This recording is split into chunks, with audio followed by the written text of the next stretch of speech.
In 1841, author John Lloyd Stephens and his artist Frederick Catherwood traveled through the Yucatan Peninsula, exploring over 40 Mayan ruins. His memoir, Incidents of Travel in Yucatan, was a huge hit. He introduced the world to the Maya. Today, anyone with a passport and a bit of cognitive dissonance can get to Cancun in just a few hours. Cancun lies just a few hours south of Winter on the northern edge of the Yucatan Peninsula facing the Caribbean Sea. In 1970, there were only 3 people living on this spit of sand and grass. The Mexican government knew that the white powder sands and Maya blue waters would draw northerners by the plane and boatload, and they were right.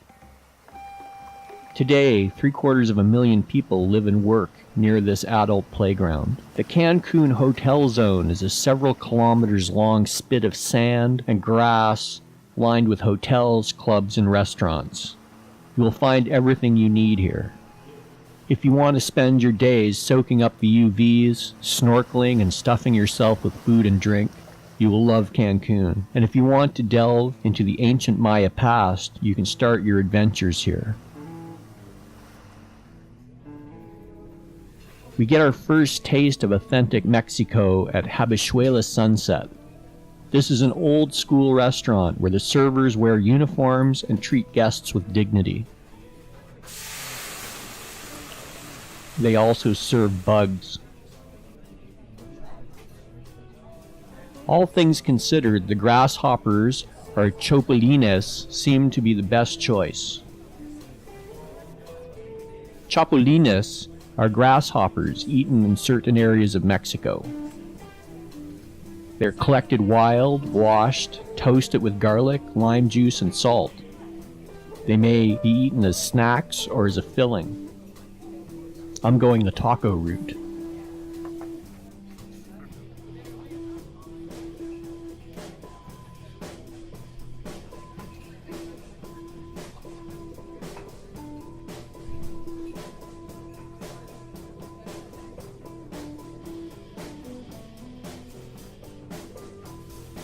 I found them to be a bit like bacon bits with legs.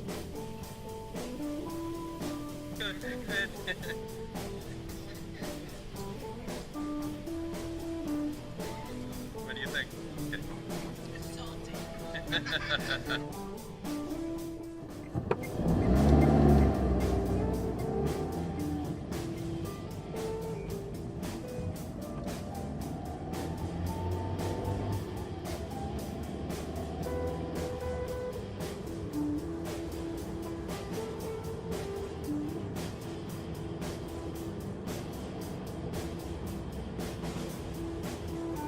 If you want to get out of the heat and enjoy some air conditioning and learn something about ancient Mayan culture, I suggest the Museo Maya de Cancun.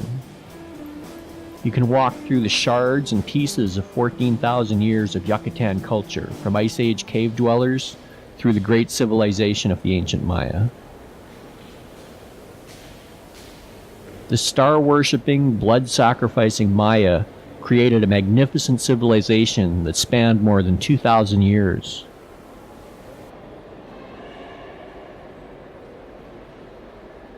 City-states vied with each other for wealth and power and resources, and fought wars and decapitated defeated warriors and captives.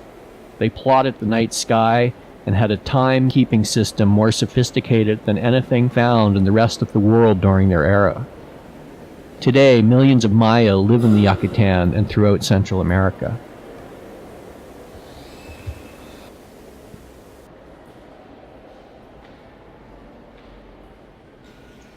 If you are in Cancun and want to spend a pleasant morning walking in a lovely Mayan ruin, jump on the R2 bus and head in the direction of the airport.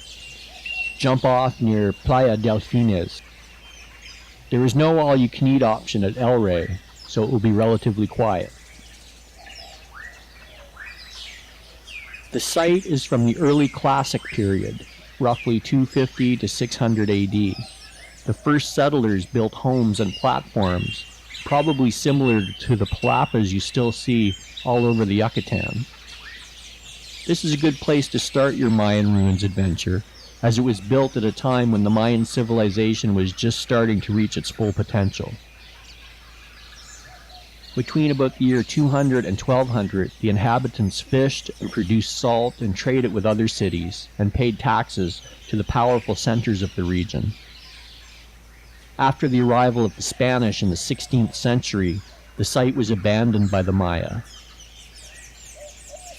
The site has 47 secular and religious structures. Building number 2 consists of a pyramid temple used as a tomb for a person of high rank and contained a copper axe, a bracelet, and shell and bone ornaments.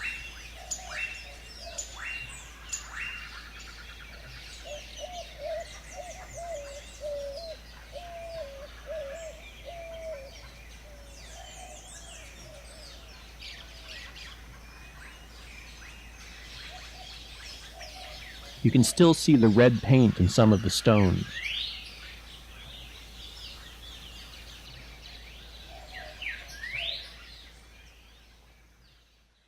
You're going to swim and play for a couple of days, then we head inland to visit Chichen Itza.